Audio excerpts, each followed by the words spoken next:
Well, the next conference is by Mr. Bill Anders. Welcome, Mr. Bill Anders.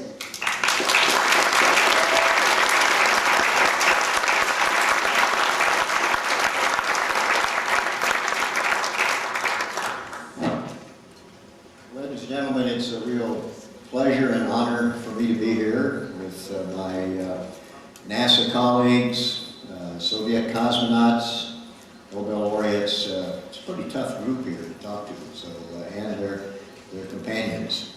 Before I get started, I'd like to introduce my wife, Valerie, and Dottie Duke, who will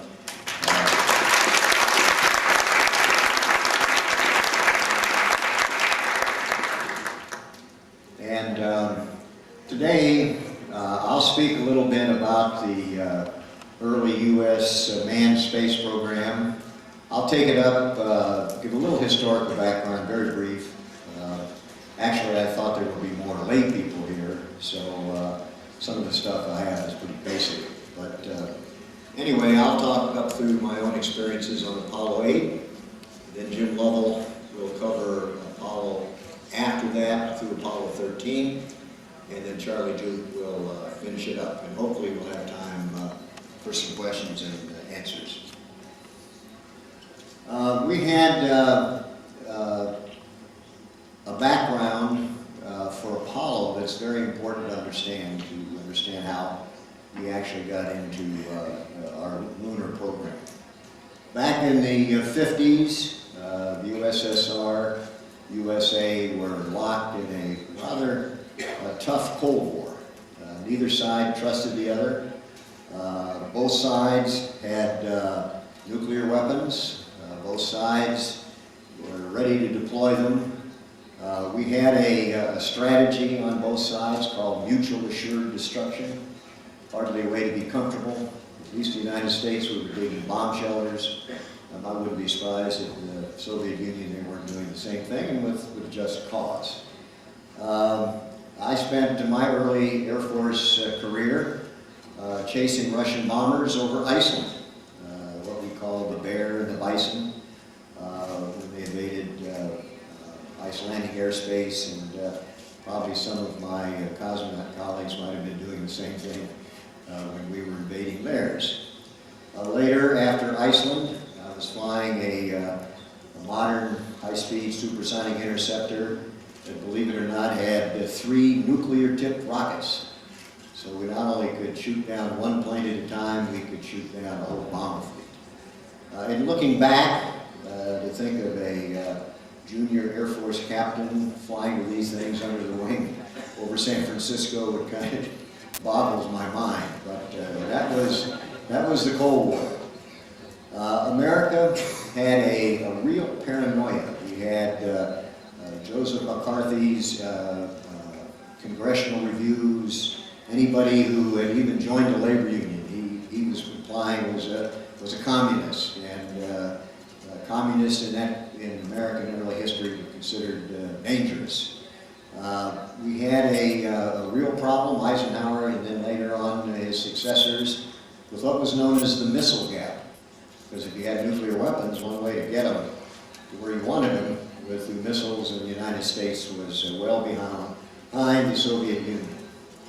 Well, this was really brought to attention with Sputnik.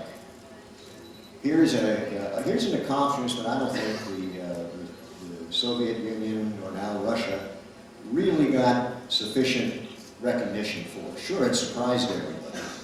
And sure, it certainly was a big motivation for our own program. But this little scientific instrument, I think about 85 kilograms, not very big, not particularly sophisticated by today's standards from both Russia and the United States. But this was a major accomplishment, and it was a major shock to America. And that was aided and abetted a few years later, I think 6 years later, with Yuri Gagarin, a real step in the history of mankind. And the reason we're here today is to celebrate slightly delayed 50th anniversary of Yuri's flight. Now, Yuri gets the major amount of attention. He's a hero of the Soviet Union. But my hat's off to the then Soviet Union and now Russia and its assisting partners, been able to accomplish this terrific feat, a major step for mankind in the exploration of the universe. They had, he was sent up on a very reliable rocket. I think he flew for 108 minutes in Earth orbit, came back successfully, and the rest is history. Where, of course, in this country, our rockets were always exploding. They had a bad habit of doing that. So it was pretty clear that I joked to my now friend Alexei Leonov that our Germans weren't as good as their Germans to start out with. Werner made up for that in the long run. But it was a pretty grim time in this country vis-a-vis manned spaceflight.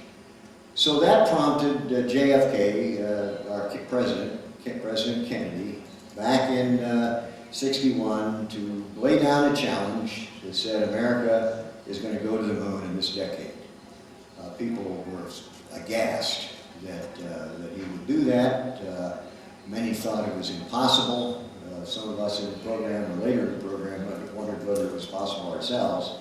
But nonetheless, that what started Apollo, if you will, land on the moon by this decade. The way to do that, that our engineers and space directors worked out was, oh, scary. You can go to the moon, you might be able to hit the right button. Didn't we do that once in a while? So here's the one-man Mercury, and that was launched on this atlas. That was going to show that humans could actually live and work in space. The Soviets did that with animals. Their lead Russian doctor, Yachenko, nice guy. And of course, Yuri proved it as well. And so, live and work in space, survive. A lot of theories that wouldn't happen. But then we went to the two-man Gemini to demonstrate for our Earth orbital rendezvous, lunar orbital rendezvous technique that we could actually join up with another spacecraft and dock with them, which was part of our Apollo program. And this shows the Lunar Module docked with the Command and Service Module. This little triangular or Dixie cup shaped piece is the part that came back, and this is the part that serviced the front part, and this is the engine that slowed us down in lunar orbit or sped us up to get us back. And of course, this is what Jim Lovell had a little problem with on Apollo 13. And whereas Gemini was launched on a Titan rocket, ICBM, Saturn V was a ground-up design that we have to give Werner von Braun and his team mostly credit to launch the Apollo concept. Here's a picture of Mercury, one man, pretty cramped. Here are the so-called original 7. Our Alan Shepard is right here. I went after Yuri with the suborbital flight.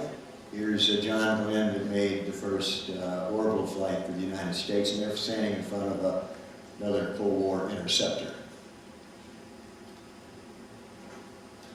Gemini program, two-man. I think Jim would agree that probably this was even more crowded than a Mercury because you had to share it with Frank Borman.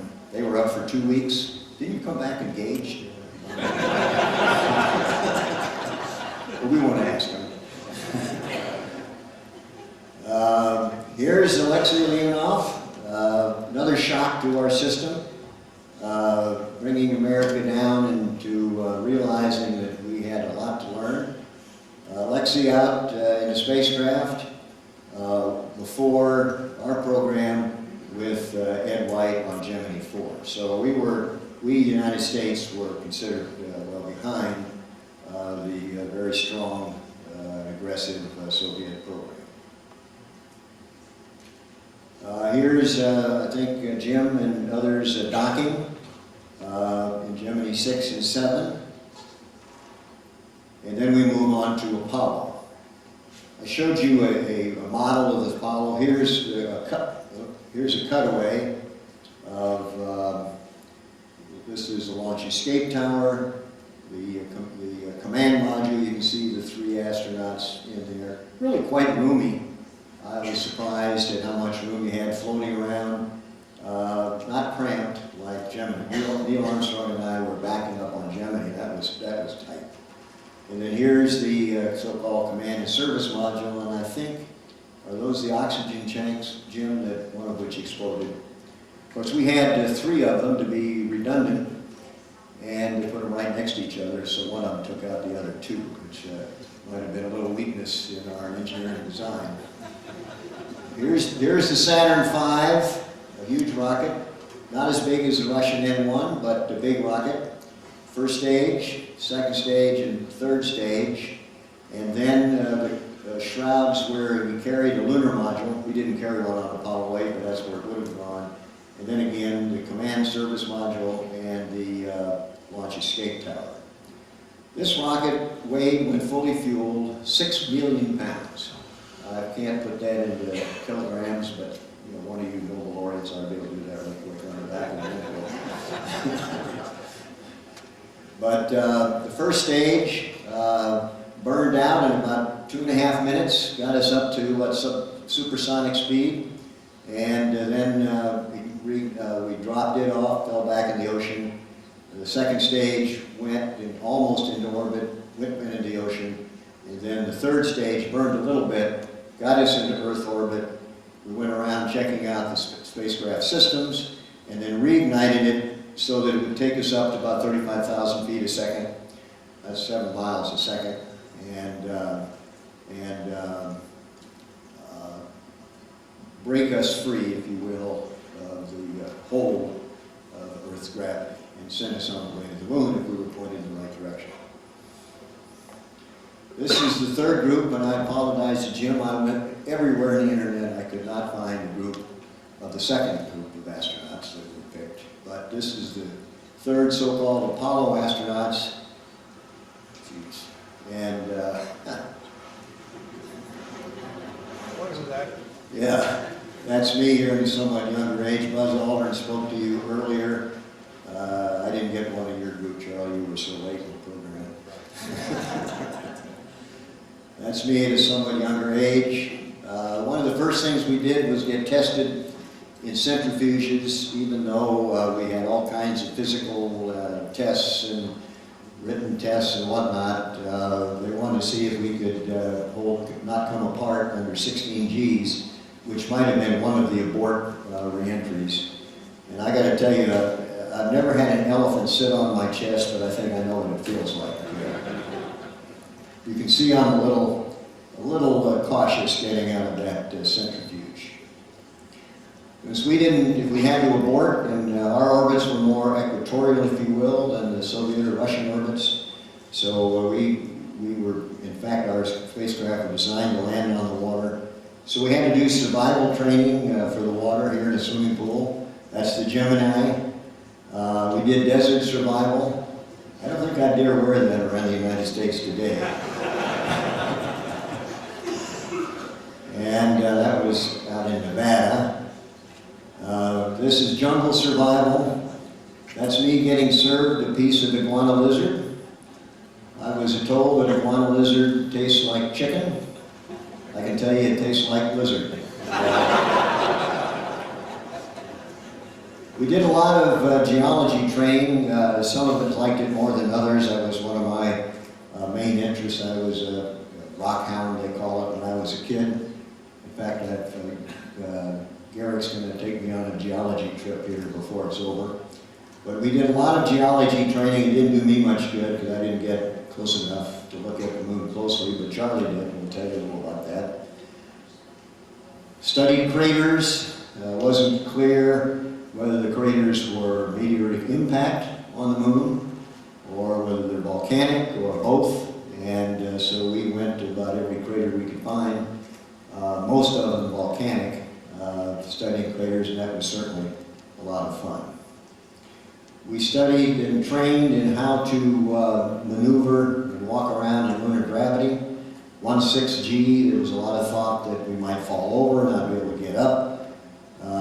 I didn't get to do it, but Charlie can probably tell you it turned out to be pretty easy, and I think a lot of fun if you watch these guys playing around on the moon. Well, eventually I got out of the training program and was assigned to a backup crew with Neil Armstrong. That's Neil. Pete Conrad and Dick Gordon were the prime crews for Gemini 11. This was going to be a high elliptical orbit, testing out whether we could rendezvous in that condition. And I thought I had it made for eventual lunar landing. But then, here's Jim Lovell with Buzz Aldrin, who spoke to you the other day, having a tether experiment on, pardon me? Gemini 12, right. I don't know, well, who made these slides? You can't trust all of them. Anyway, but then we picked a crew for Apollo, Chaffee, Grissom, and White, and we're moving right along, we thought, and then we had the Apollo 1 fire. That was really bad news. That was really a shock. I had to tell Pat White, her husband had died. This was, in retrospect, a big mistake by our program management and design. We tested this thing at 100% oxygen and 15 psi pressure, and almost anything will burn under those circumstances. And sure enough, these guys had a spark and it killed them almost instantaneously. That was the bad news. The good news is that this prompted a very big review of the Apollo spacecraft. And I think my colleagues would agree that had it not been for this fire, we would probably not landed on the moon when we did, because we found all kinds of design features that just weren't good, manufacturing sloppiness, and this allowed us then to proceed with hardly a problem after that.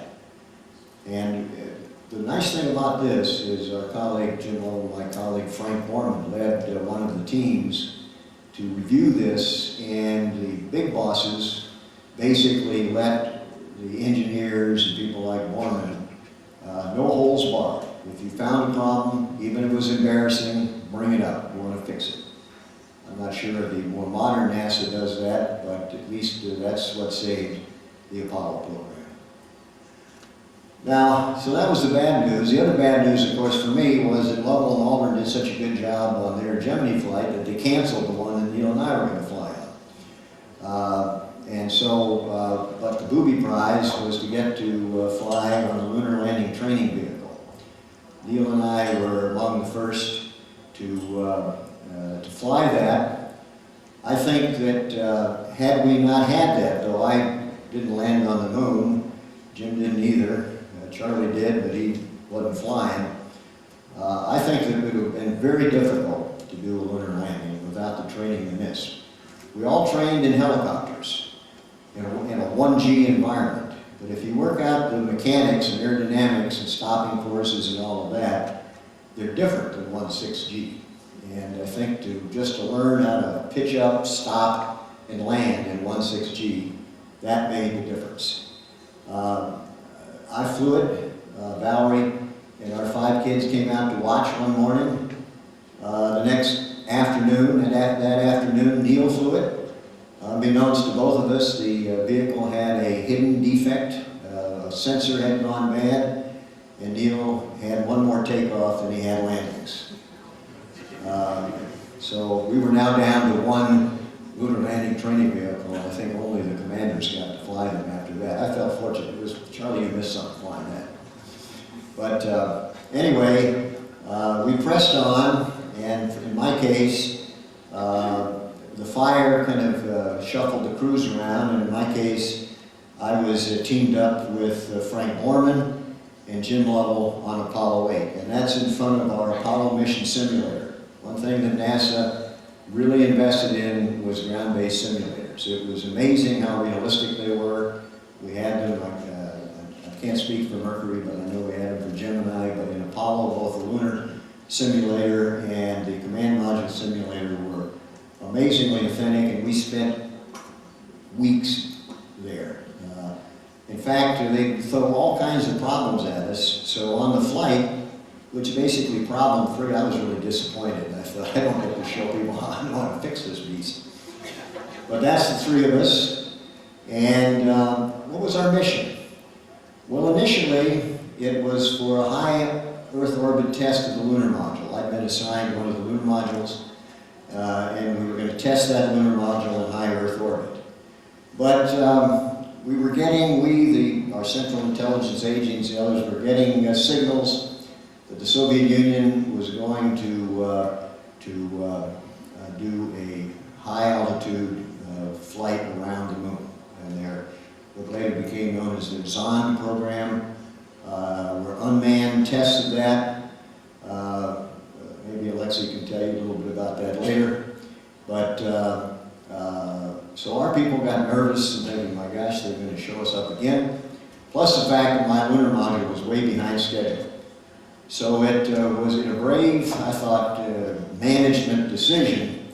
NASA said, okay, we're going to slip just these flights around in a convenient for the around the Earth. It is about our fourth orbit. On Christmas Eve, 1968, we read from the book of Genesis, the first verses.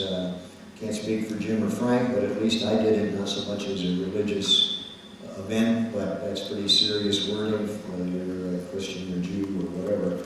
And most religions have a Genesis story, but we thought this would help underscore the significance of humankind's first step away from the Earth. The Earth was the first step into space, we were the first step really away from the Earth. Hence, that reading.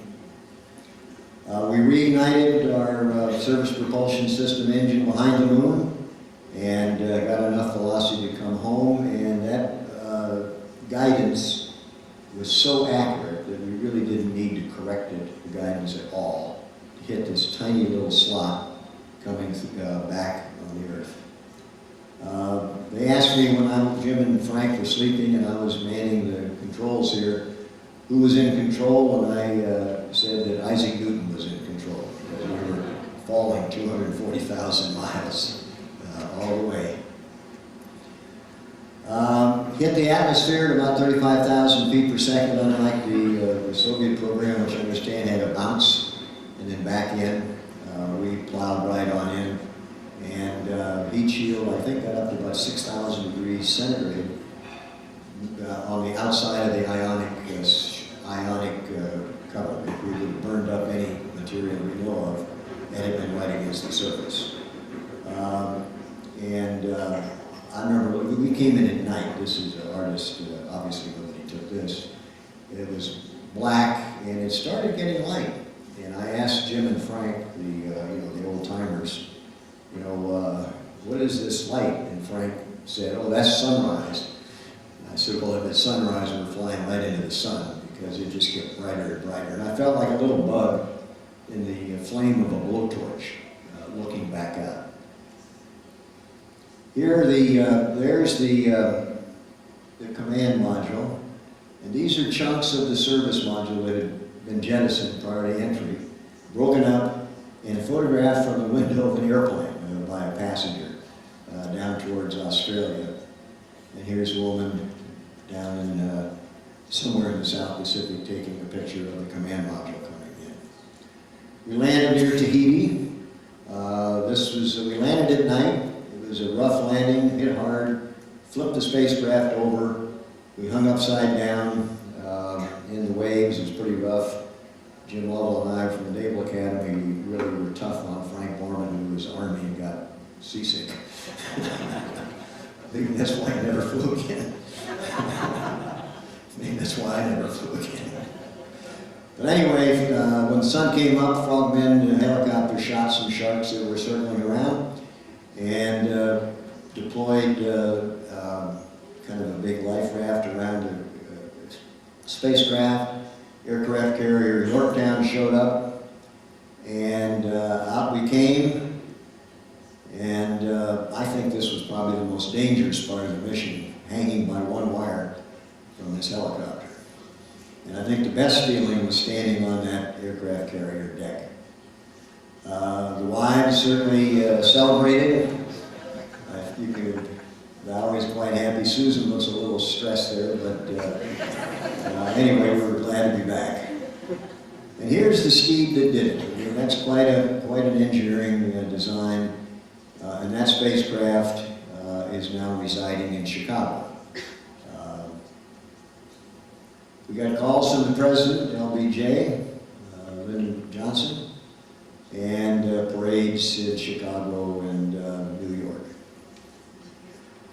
Well, what's the message from Apollo 8? You know, of course, we were blazing the trail for the subsequent Apollo flights, but I think Alexei, and I just found this recently, I think he wasn't on Apollo 8, certainly did a lot of other things, but he said it right. Very small, very beautiful, very fragile. Something we need to learn how to take care of, and also know that it's the fragility of it has sort of gotten across. We see the environmental movement, but the smallness is still sinking in. And so with pictures like the Earthrise, with the Hubble shots, you know, humankind's going to know that this is not the center of the universe. Okay, well, Jim, it's up to you.